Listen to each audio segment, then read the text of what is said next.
Hi, Gene here with today's thought, which is about Ukraine. There seem to be three positions on Ukraine. One is give them everything they need to win, the Ukrainians. The other one is call for or try to force negotiations. And number three, don't do anything.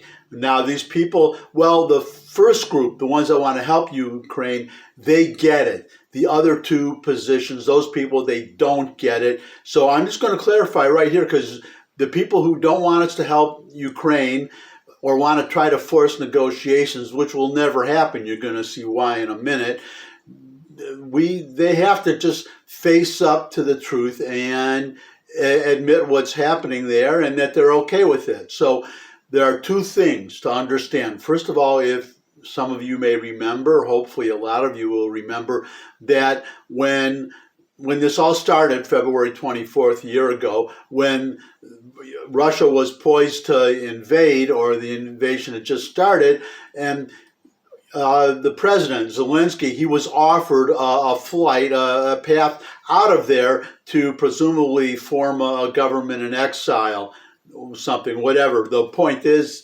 that what Zelensky said, his reply was, I don't need a ride, I need weapons. And that is the one factor to keep in mind. He could have left, he decided to stay.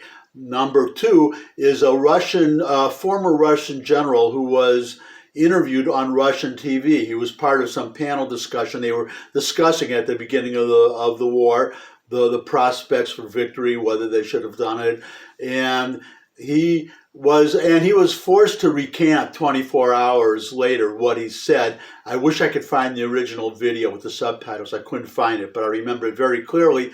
And he said that Russia could not win because the Ukrainians would fight to the last man. And that is a second and more important point, or just as important point to remember. It's not a matter of surrender. It's not a matter of negotiations. Either we help them or they die. At least all the men. Maybe they'll get the women and children or the old folks out of there. But as far as military men, they all die. If you don't want to help Ukraine, you're condemning hundreds, however many have died so far, willingly, in sacrificing themselves to fight for their country, as I would hope we all would for ours.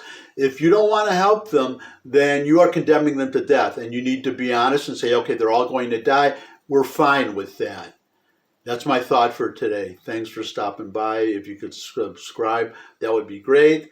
And I'll see you again soon.